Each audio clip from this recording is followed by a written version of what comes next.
Live from New Delhi, you're watching Need India Live, India's voice to the world. I'm Prasar, coming up in the next 30 minutes. Prime Minister Narendra Modi visits air crash site in Ahmedabad, meets the injured and the lone survivor. Black box of the Air India plane also recovered. Iran targets Israel with hundreds of drones after losing top commanders and nuclear scientists. World leaders urge for restraint. Iranian president vows tough response to attacks. Netherlands backs NATO plan to raise defense spending to 5% of GDP. The group is expected to formalize this goal at its upcoming summit in The Hague.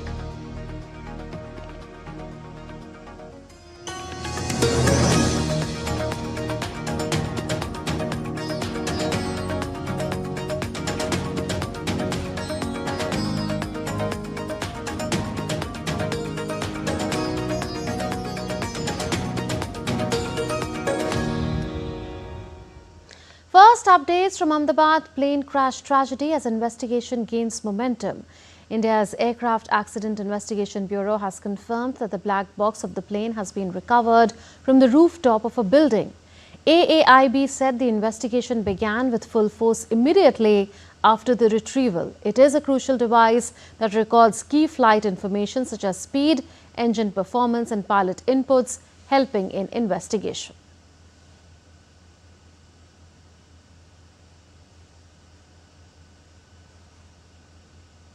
Prime Minister Narendra Modi has condoled the loss of numerous lives in the tragic air accident in Gujarat's Ahmedabad.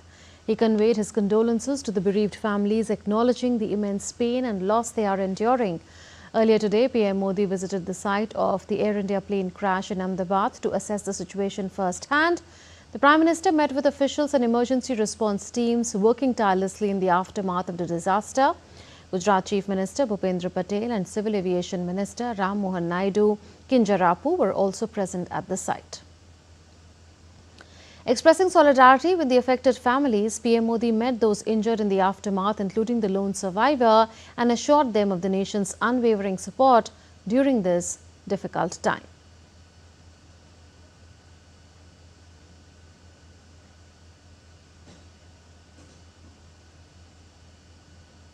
Prime Minister Modi also chaired a meeting with ministers and senior officials at Ahmedabad Airport to take stock of the situation in the wake of the Air India plane crash. As Prime Minister Modi visited the plane crash site, he posted his message of grief and condolence on X. The Prime Minister said, and I quote, "Visited the crash site in Ahmedabad today. The scene of devastation is saddening. Met officials and teams working tirelessly in the aftermath. Our thoughts remain with those who lost their loved ones in this unimaginable tragedy." In another post, PM Modi said, "We are all devastated by the air tragedy in Ahmedabad. The loss of so many lives in such a sudden and heartbreaking manner is beyond words. Condolences to all the bereaved families. We understand their pain and also know that the void left behind will be felt for years to come. Om Shanti." PM also said, met those injured in the aftermath of the tragic plane crash in Ahmedabad, including the lone survivor, and assured them that we are with them and their families in this tough time. The entire nation is praying for their speedy recovery. Prime Minister Narendra Modi condoled the passing of former Gujarat Chief Minister Vijay Rupani, who tragically lost his life in the Ahmedabad air tragedy. PM Modi met the family members of Vijay Rupani and remembered him as a humble and hard-working leader. The Prime Minister highlighted Rupani's distinguished career, recalling his contributions across various roles, including his tenure in the Rajkot Municipal Corporation as Rajya Sabha MP, Gujarat BJP President, and as a cabinet minister in the state government. The German economy has long been weak, shrinking and stagnating for most quarters of the past 3 years. But new numbers just out seem to be a bit more optimistic. Lars Holter is with Deutsche Welle and joins me from Berlin. Lars, what can you tell us?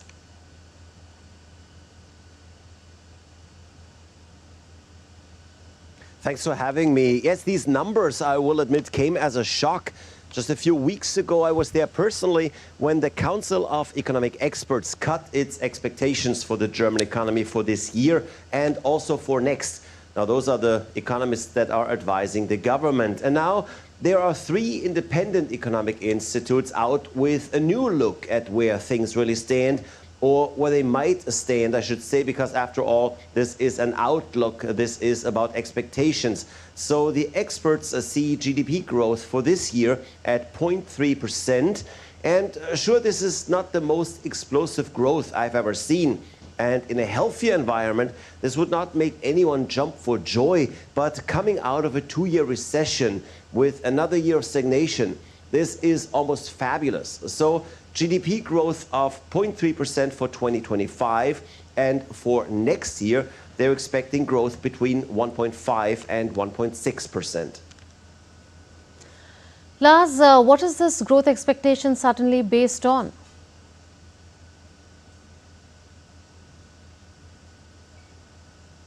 Well, the experts are saying that they're seeing a bottom. They see beginnings of a recovery. They obviously point to some things we've talked about before. The new German government has established this 500 billion euro investment package. That's investment in infrastructure, in fixing roads and bridges and the energy grid and such things. That will bring jobs. It will bring a domestic demand for goods and services. And just this week, we heard of a plan that the government actually is banking on a higher domestic demand for its economic recovery and no longer looking at just exports driving business here. Now, I'm wondering how solid this outlook is, though. Some passages there read like they're just having high expectations that the new government will fix what the old government wasn't able to do. And will that really happen in the end? That is, of course, hard to say. Lars reporting from Berlin. The Dutch caretaker government supports raising defence spending to 5% of GDP, aligning with a proposed NATO target. This includes 3.5% for core military expenses and 1.5% for defence-related investments. Announcing this on Friday, Netherlands Defence Minister Ruben Brekelmans said that the increase is essential due to rising global threats.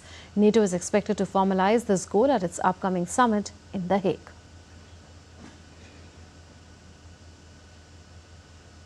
Let's now take a look at some other stories making news around the world. Central Vietnam is battling widespread flooding and heavy rainfall as Storm Vutup moves inland.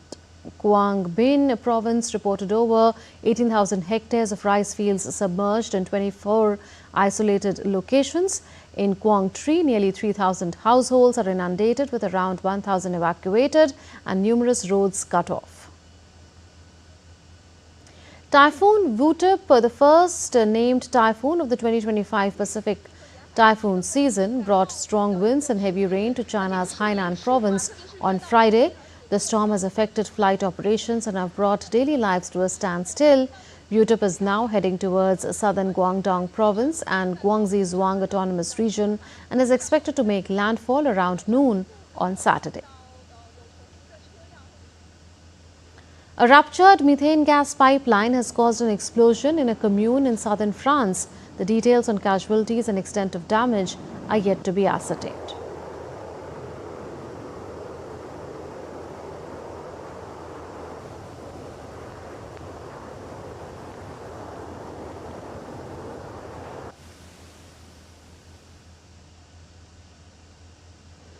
Still to come on this edition of DD India Live.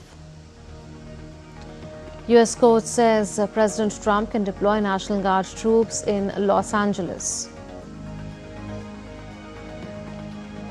India have been placed in Pool C alongside Germany, Ireland and Namibia for the upcoming FIH Women's Junior World Cup.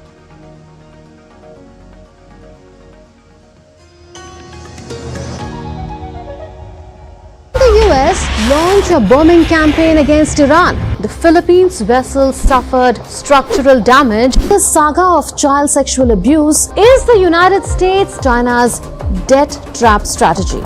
Truth is stranger than fiction.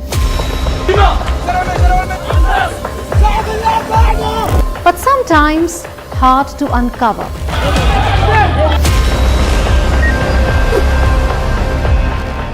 Trust us to tell the truth, unadulterated and pure, of every story that matters to you.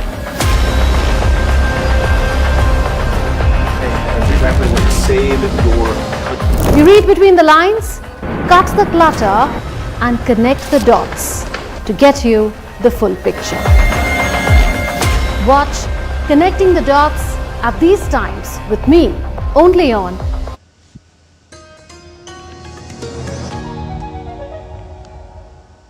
You're watching DD India Live.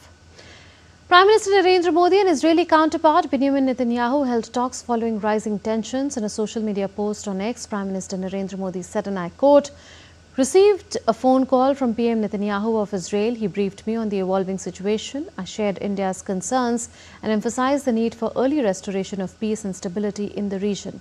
Unquote. Moving on, in the early hours of Friday, Israel struck Iran, targeting its nuclear plant and military sites. The strikes killed Iranian commanders and targeted missile factories, Iran's ballistic missile program, and its Natanz uranium enrichment facility. Iran has avowed severe consequences while accusing the US of having a hand in Israel's attacks. Washington denies any involvement, calling it a unilateral action by Tel Aviv. Ayushi Bhatnagar reports. Iran's nuclear ambitions were jolted when several areas woke up to loud explosions early this Friday. Israel pounded Iran in a series of air raids, striking more than 100 targets, including Tehran's nuclear and military sites, and killing the armed forces' chief of staff, the commander of Iran's Revolutionary Guards, and the commander of Iran's Emergency Command. Israel said it has also targeted Iranian missile factories, its ballistic missile program, and its Natanz uranium enrichment facility. Giving details of the strikes, Israeli Prime Minister Benjamin Netanyahu said in a recorded video message that the operation would continue for days. We struck at the heart of Iran's nuclear enrichment program. We struck at the heart of Iran's nuclear weaponization program. We targeted Iran's main enrichment facility in Natanz. We targeted Iran's leading nuclear scientists working on the Iranian bomb. We also struck at the heart of Iran's ballistic missile program. Nuclear scientist Faridun Abbasi Dawani and Mohammad Mehdi Tehranchi were also killed in Israeli strikes. Israel's Revolutionary Guards vowed revenge. The country has declared a state of emergency following its Operation Rising Lion. Israeli officials said Iran had enough material to make 15 nuclear bombs within days. Meanwhile, enraged by the attacks, Iran's supreme leader Ayatollah Ali Khamenei warned that Israel would suffer severe consequences. In a statement, Iran's foreign ministry said that the United States will be responsible for the consequences of Israel's adventurism. The Trump administration sought to distance the US from the strikes, with the Secretary of State Marco Rubio calling them a unilateral action. He highlighted that Washington was not involved, while also urging Tehran not to target US interests or personnel in the region. US President Donald Trump will also attend a National Security Council meeting on Friday at around 1500 GMT. Iran, Jordan, and Iraq announced the closure of their airspace. Tel Aviv's Ben Gurion Airport will remain closed until further notice. Israel also closed its checkpoints in the occupied West Bank region. Israel's army spokesperson Brigadier General Efi Defrin said on Friday that Iran launched over 100 UAVs towards Israel, urging its citizens to be resilient and patient. In the last few hours, Iran has launched over 100 UAVs from its territory and towards the state of Israel's territory. All aerial defense systems operate to intercept the threats. We are still in for rough hours. The world also reacted to the growing tensions between Israel and Iran, urging the nations to seek diplomacy and dialogue. While French Foreign Minister Jean-Noël Barrot reaffirmed Israel's right to defend itself against all attacks. Ayushi Bhatnagar's report for DD India. Iran on Friday called Israel's strikes a declaration of war, with Iranian President Masoud Pezeshkian warning Tel Aviv that their powerful response will make the enemy regret its foolish act. Pezeshkian said the Iranian nation and officials will not remain silent in the face of this crime. The president also said now national unity is essential more than ever before. Earlier, Iran's supreme leader Ayatollah Ali Khamenei warned Israel it faced a bitter and painful fate over the attacks, while the Iranian military said that there were no limits to its response.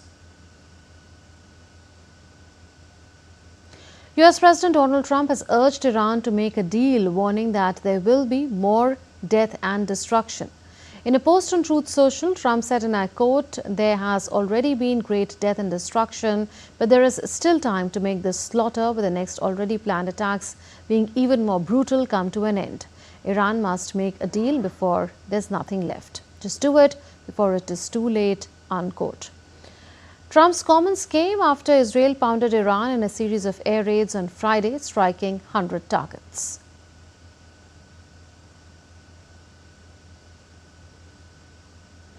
Calling the attack unilateral action by Israel, NATO Secretary General Mark Rutte said on Friday that it is crucial for NATO allies, including the United States, to work to de-escalate the situation in the Middle East.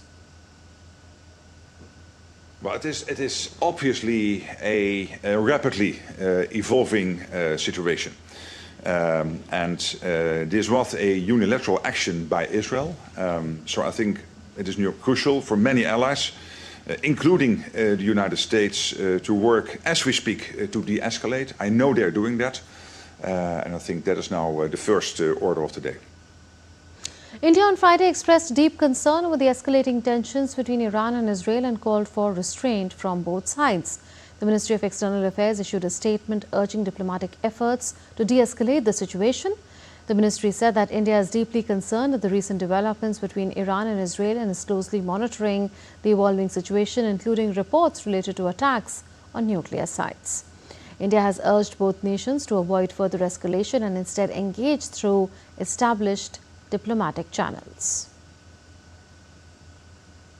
India was among 19 countries that abstained from voting on a resolution at the United Nations General Assembly on Thursday, demanding a ceasefire in Gaza. Addressing the United Nations, India's permanent representative, Ambassador Parvathaneni Harish, emphasized that diplomatic solutions are the only viable path to peace. Mr. President, this resolution comes against a backdrop of the worsening humanitarian situation in Gaza. India is deeply concerned at this deepening humanitarian crisis, and we condemn the loss of civilian lives. I would like to stress that India has always been on the side of peace and humanity. We have repeatedly called for protection of civilians and upholding of humanitarian obligations. We call for safe, sustained, and timely supply of humanitarian assistance to the people of Gaza. On our part, India has always provided humanitarian assistance to the people of Gaza, both bilaterally and through the United Nations. We also believe that release of remaining hostages and a ceasefire are important to ameliorate the humanitarian situation in Gaza. Our collective voice should echo this. India's abiding commitment to dialogue and diplomacy is well known, and we firmly believe that this is the only way forward. Continuing accusations and argumentation hinder the path to peace. India has always supported a negotiated two-state solution to the Israel-Palestine issue, leading to the establishment of a sovereign, independent, and viable state of Palestine living within secure and recognized borders, side by side, in peace with Israel.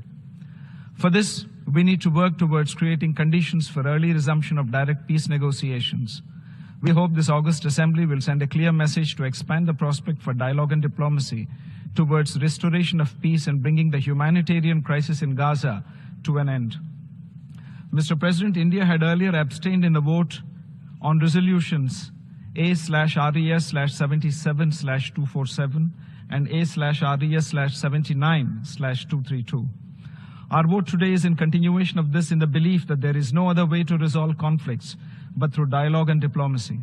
Our joint effort should be directed towards bringing the two sides closer. For these reasons, we would abstain on this resolution.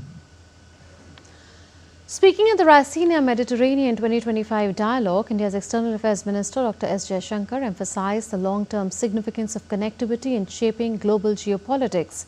Sharing the stage with Armenian Foreign Minister Ararat Mirzoyan, Francisco Parisi and Abigail Vassallo, Jaishankar said connectivity is a long game, but when it is done, it puts a profound impact on the world. We are taking making very major investments in railways, okay, and then trying to connect Eastern India all the way to Vietnam. So actually, if we can pull that off, you will get from Europe a route all the way to the Pacific, which will be significantly land-based, but partly sea-based. And in some ways, it would be a counter to a reliance on Arctic whenever the Arctic opens up. So it is, the connectivity game, I think, and this is a long game. I mean, connectivity initiatives, multiple decadal, And when they are done, remember, I mean, the Suez Canal took ages to make, but once it was done, you see what a profound impact it's had on the world. Also, the sidelines of the Raisina Mediterranean 2025 ministerial session on France, India and Europe, a multidimensional strategic partnership. India's External Affairs Minister Dr. S. Jaishankar shared the stage with French Foreign Minister Jean-Noël Barrot. During the discussion, Dr. Jaishankar underlined the robust and evolving partnership between India and France. Important relationships in the world are going to get refashioned in the coming months and years. And certainly those like us, which have a very strong, sound footing, will actually be able to build on it. Now, just take a look at this. We were discussing connectivity, and yet we are taking steps practically on shipping, which is a very crucial element of connectivity, to give shape to that connectivity cooperation.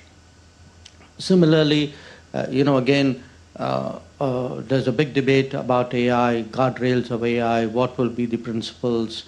And sure, the debates will go on. But behind the debates, there should be a willingness to an ability to really come up with something cooperative, something practical. And that again is something, what you see between India and France. A U.S. appeals court on Thursday temporarily allowed President Donald Trump to continue deploying National Guard troops in Los Angeles during ongoing protests against intensified immigration enforcement. The Ninth Circuit Court of Appeals paused an earlier ruling by U.S. District Judge Charles Breyer, who had declared the deployment unlawful and ordered the Guard returned to California Governor Gavin Newsom's control. Although the pause does not indicate the appeals court's final stance, it allows Trump to retain authority over the Guard for now. The decision follows a week of protests centered around a federal detention center in downtown Los Angeles, where National Guard troops have been stationed. The Guard has also accompanied ICE agents during enforcement operations across the city.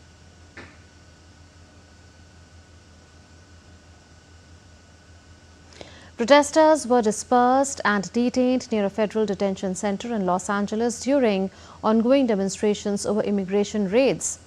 National Guard troops were present at the federal building where many of the protests have taken place in the last few days in a show of solidarity for immigrants detained inside.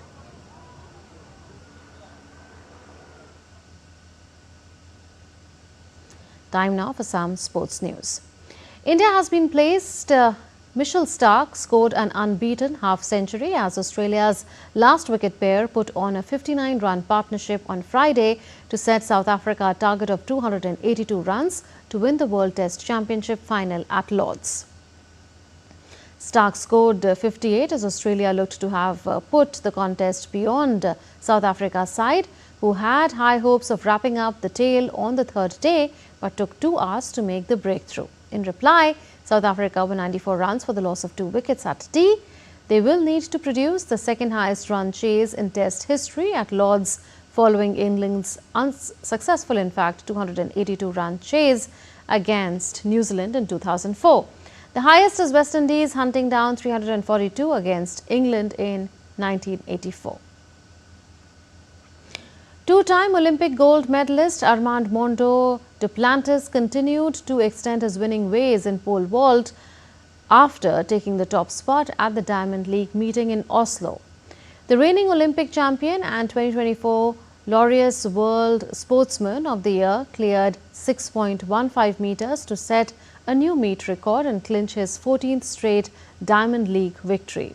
Since 2020, Duplantis has completed in 40 Diamond League meets and won 36 of them. The US-born athlete, who won Olympic gold and broke the world record 3 times in 2024, maintains his position as the sport's leading figure, having recorded 11 highest jumps in history.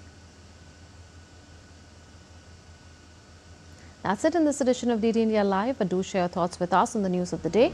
For those on the go, you can get all the latest news and updates from India and across the world on the DD India mobile app. This app is available on both Android and iOS platforms. You can scan the QR code on the screen to download now. We'll be back with more news as it breaks here on DD India. This is Munmun Bhattacharya from all of us here in Delhi. Thanks for watching DD India Live. Namaskar.